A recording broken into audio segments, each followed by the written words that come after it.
Vous avez, le bac a commencé déjà.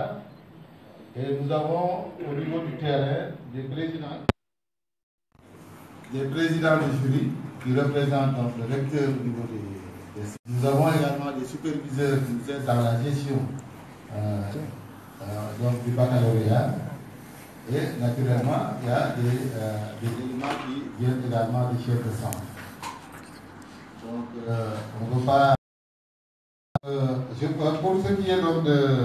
Pourquoi on n'a pas réagi vite? Je pense qu'on a réagi vite parce qu'on vous a convoqué ici en conférence de presse quand le problème se pose. Donc, quand un problème se pose, la première réaction, c'est de faire une petite enquête. C'est vrai que l'office du bac n'a pas de moyens d'investigation. Mais nous avons des acteurs qui sont sur le terrain. On peut demander. Donc, quand j'ai rencontré les acteurs qui ont donné l'information, le doute n'était pas totalement élucidé. C'est pourquoi nous avions demandé à l'époque au ministre de l'Enseignement supérieur donc, de porter plainte contre pour diffusion de fausses nouvelles, mais également pour toute autre qualification pouvant découler des faits. Et donc, comme ça, je mise plutôt vers ce cas-là, mais laissons à la justice donc, le temps de réagir. Pourquoi on n'a pas réagi? C'est vrai que quand vous faites confiance à la justice, vous êtes tributaire, si je puis dire, de son agenda. Donc l'agenda du judiciaire n'est pas forcément le nôtre. Donc jusqu'à présent, nous attendons les conclusions de la.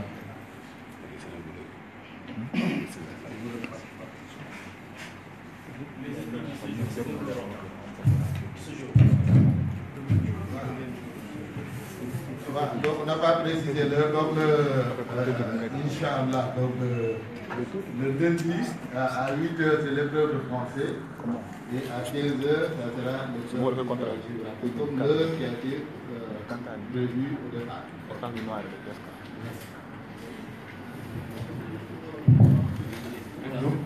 C'est Sidi Djimbindao, je suis journaliste au quotidien Les Échos.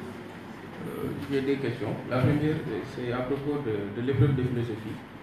On a été ici en conférence de presse. J'avais parlé d'une plainte. Aujourd'hui, vous avez omis la question.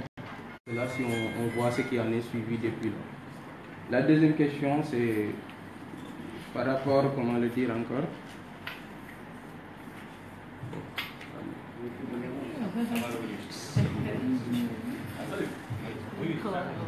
Moi, c'est Iram Assane, Dakar Média.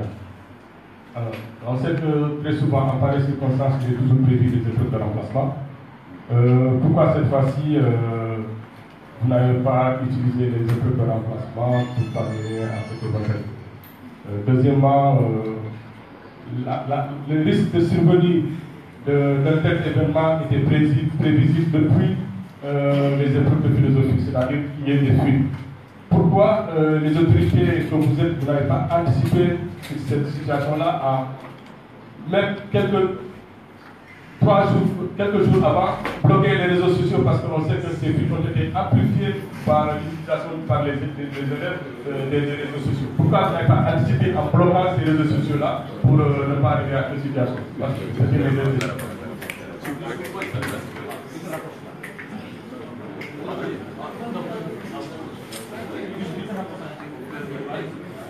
Moi, je voudrais savoir, de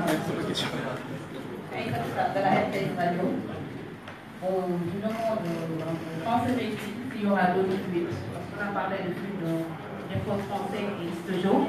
Il y a d'autres matières qui vont venir. Est-ce que si jamais on réclame ou bien on fait savoir qu'il y aura d'autres fuites, quand c'est réussi?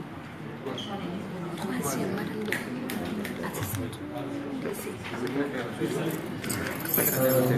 c'est Abdoulaye Rossini. Comme nous savons tous, des épreuves baccalauréat, c'est un chèque policier. Donc moi je me pose la question de savoir dans l'ancienne population de ces épreuves, comment des dates de cycle ont pu se faire jusqu'à ce que des épreuves puis se trouver dans les mains de 2 élèves. Donc vous avez dit tantôt comment cela a pu se passer. Merci. Youssouf Diop, toujours dans les autres choses. 2 questions. La première, est-ce qu'il est possible de situer des responsabilités et qui prend éventuellement des sanctions? Une deuxième question, alors, comment faire pour éviter que par les situations de ce service, vous imaginez déjà, seconde fois, que des fuites d'informations sont restent? Merci.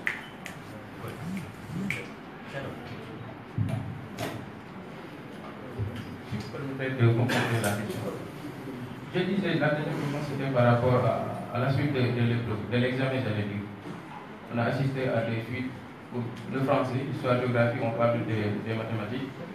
Que mettez-vous sur la table en tant que responsable, principal responsable, pour dire aux Sénégalais que le reste, si vous avez pris la responsabilité de poursuivre l'examen dans ces conditions, que le reste de l'examen ne sera pas entaché par des fuites? De la DTV. Bon, en fait, j'ai une seule question. J'aimerais juste savoir, là où vous avez décelé les fuites, donc l'endroit où vous avez décelé les centres, je dirais, où vous avez décelé les fuites, parce que le concours se passe généralement dans tout territoire sénégalais.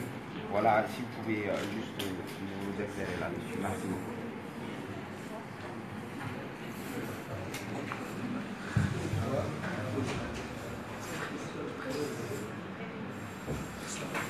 Bon, donc il y a une question qui m'a échappé, donc la question de la NTS Radio. Je pensais que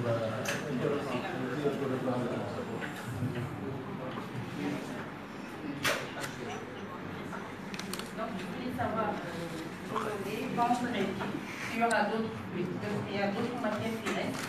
Est-ce que vous pouvez nous garantir qu'il n'y aura pas de difficultés en ce qui reste concernant les autres écoles? Pas que des écoles, parce que les examens se poursuivent, est-ce qu'il n'y aura pas d'autres fuites?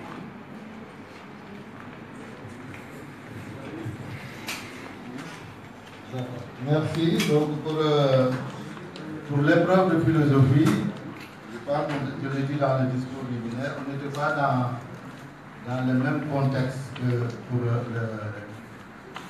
Donc je vous ai dit donc déjà que pour la philosophie, c'est une épreuve, une discipline particulière, dont le programme tourne en thème.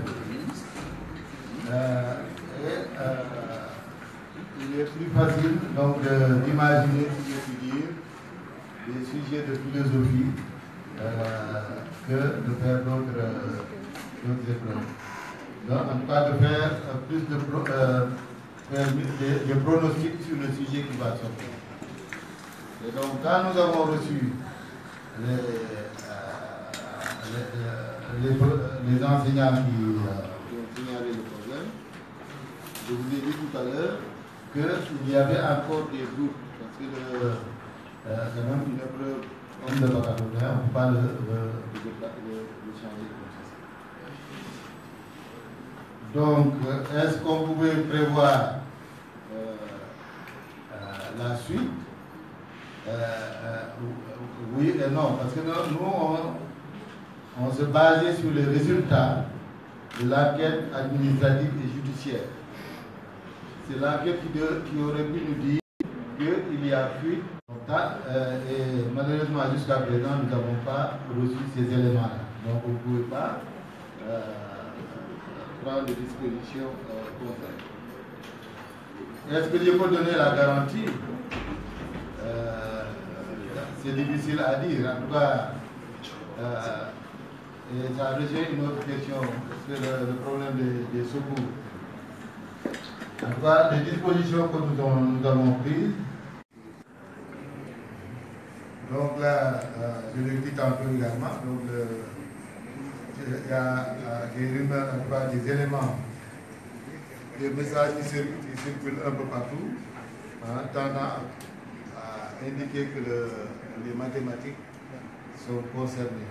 Donc là également, j'affirme que les sujets qui ont été portés à notre connaissance ne concernent pas le sujet qui va sortir cet après.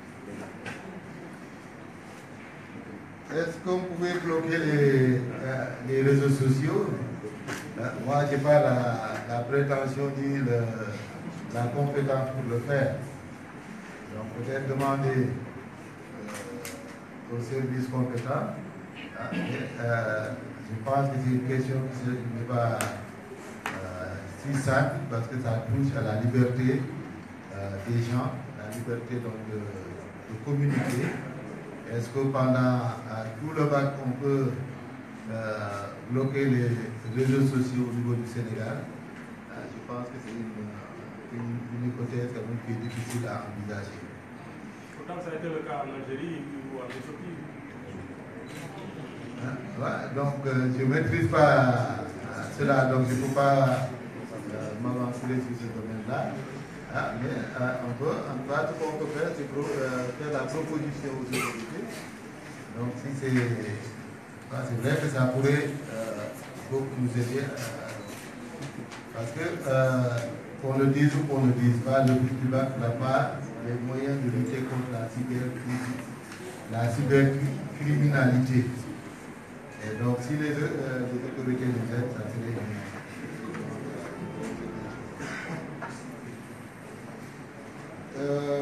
Donc, j'ai répondu un peu à la RTS, je suis l'autre ville, quoi, je le souhaite pas, je ne souhaite que ce ne sera pas le cas.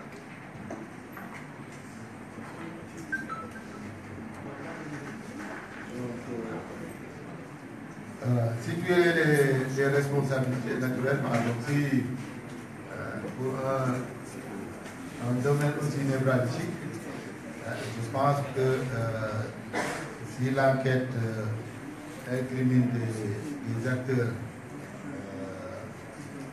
quels qu'ils soient, je pense que la loi sera dite dans tout ça.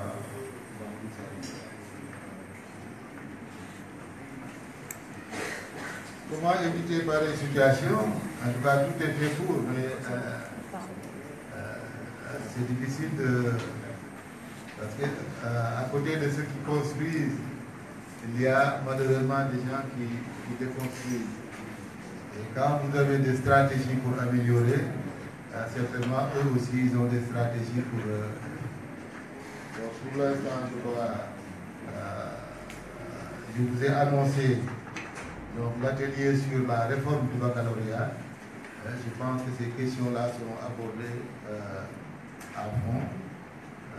C'est vrai que dans certains pays que nous avons visités récemment, on peut les envier un peu sur la sécurisation du convoyage des épreuves. Là, ça c'est l'armée ou les forces de l'ordre qui convoient et qui assurent la conservation des dossiers jusqu'à l'épreuve.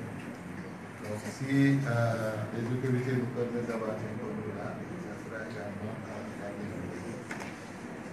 La dernière question que j'ai oubliée, sur les fuites, c'était pour dire que la chaîne est très très longue. La chaîne de choix des sujets est très très longue. Ça démarre naturellement à partir des professeurs qui proposent des sujets. Ça vient à l'office au niveau des enseignants qui viennent pour faire le travail de tri. Ça va jusqu'à l'hygiène qui fait le choix définitif. Ça va au niveau des agents de l'office du baccalauréat qui doivent tirer les sujets. Mais également, il y a un point important, c'est que ces cantines-là sont mises. Des sujets sont mis dans des cantines et confiés également à des centres d'examen. Donc, c'est l'enquête qui puisse permettre de situer les responsabilités, mais dans le cas d'une chaîne qui est assez long. Merci. Vous avez oublié de répondre à ma question. L'endroit où ces élèves ont été pris, voilà, ont été détectés. Voilà. S'il vous plaît. Donc, je ne sais pas si vous m'avez précisé les établissements.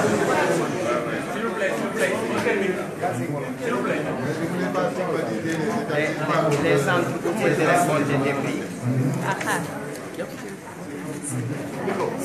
Donc c'est un centre dans la région de Dakar et un centre dans la région de Thiès.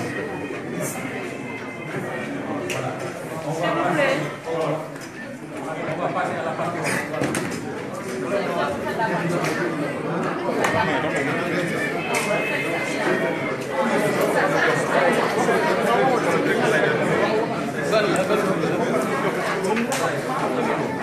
S'il vous plaît, on va passer à la partie Wolof.